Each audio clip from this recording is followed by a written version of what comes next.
Today we get to finish our bird feeder. I'm so excited to take you through this journey. Come on, let's go.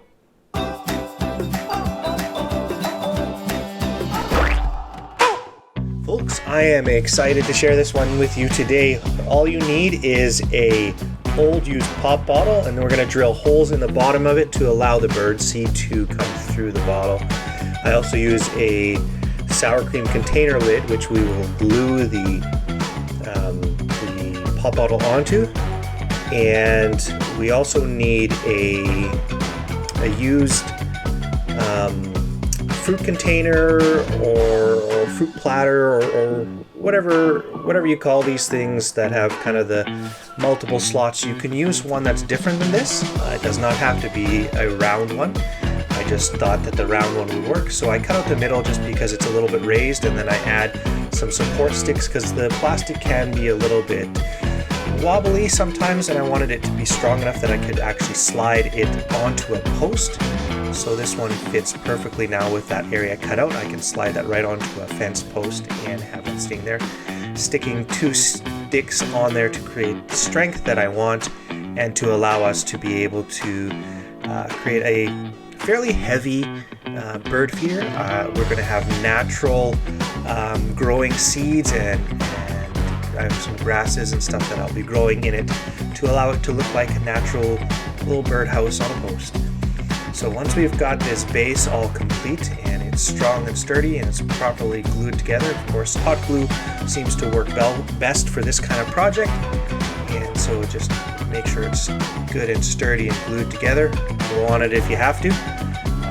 But that, as far as recycled bits, it is just the tray, the sour cream container lid, the pop bottle, and here I have a smaller bottle that I'm using for the door kind of entranceway to the bird feeder, just to create a little bit of extra character. You don't have to use this one.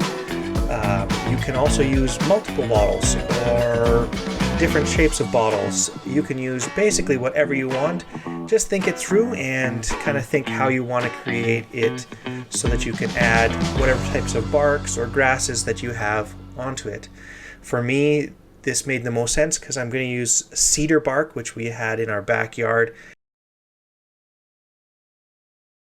Now I'm going to trim our cedar bark, and you'll notice that there is moss on this bark. It was intentionally cut from the lower part of a fallen tree because the moss kind of creates a character that I really like in some of these types of projects.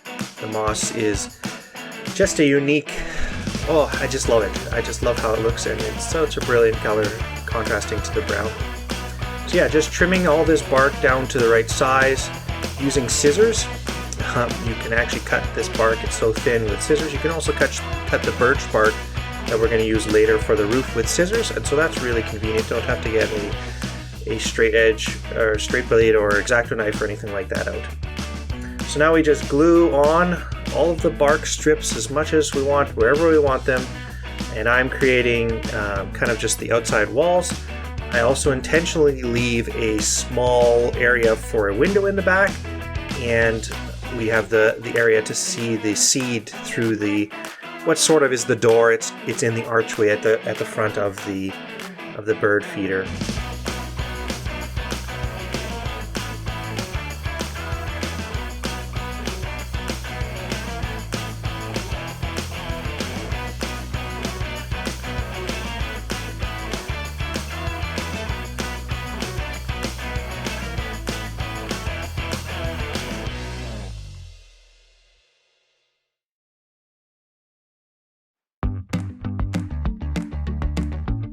Alright, now that we have the bark on our piece, we're going to cut out some sticks. They're actually stalks of a grass that we had around our place. It's from kind of a swampy area.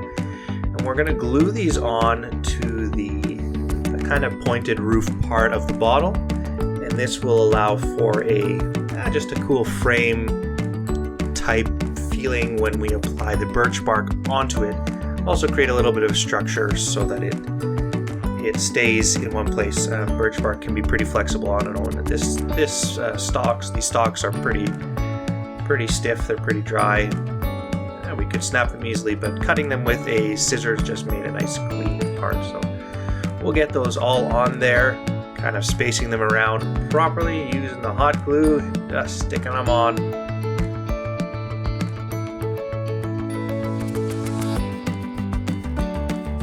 And there we go. I do actually end up trimming them a little bit. They're a little bit too long for what I like, but we won't show that here in the video. You understand, just trim it off with some scissors. Now we're working on the birch bark, and we're going to try and flatten it out a little bit, find the best pieces, kind of figure out how long we need to make it, and then we're going to utilize our trusty scissors, because we can do that, and cut out pieces. Now you'll notice as I cut these roof pieces, they are actually at an angle. That's because the roof is at an angle and it's rounded, so you need to make sure that the top is pointy and the bottom is a little bit wide. And then we just start gluing them on and shaping them.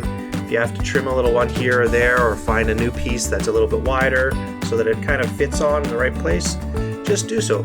And eventually you'll get yourself a cool looking birch bark roof. And for me, this was actually one of the highlights, the nice white birch bark. Of course, everything that we picked was dead except for the moss. The moss was all living, and the fungi or the mushrooms off the trees, they're also living, but they're all growing on dead trees. And the moss we had put on into the dirt later was done intentionally so that it could continue to grow. So here I'm just showing you all of the extra pieces that I want to put on. We've got the front door and the back window. And now we're going to add some fungi, not fun guys, but fungi. And we'll glue those on in different places to create a really cool appeal, and some pine cones, some sticks, some more moss. And we'll just glue that on wherever we feel fits. So you just trust your judgment and put it on and make it look as good as you can. And it's kind of up to you how it ends up looking. So I won't show you all of the decorations, but you get the general idea. I'll show them later in the final piece. But just adding decorations here or there, gluing them on, making it as pretty as you can. Here in our area of the wood, the birch bark sometimes coils itself up into these really tight round pieces. In this case, I put one right at the top of the front door. And I actually end up using one to cover the pop bottle. I still need it to twist on and off, but we use this round twisty piece to just glue right on top, and it curls naturally like that. We didn't do any special curling or anything like that. So it just makes it for a really cool effect. And stuffing a little bit of moss in there just to fill it in and add some texture.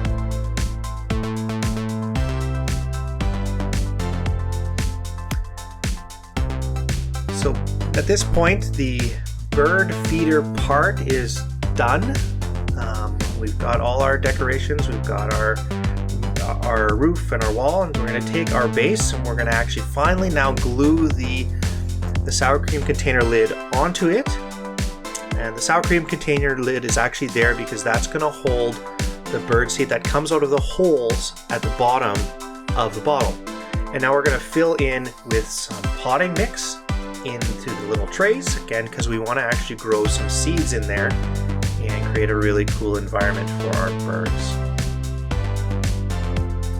And just a little bit of water for moisture, pack it down a little bit. It's fairly dry at this point.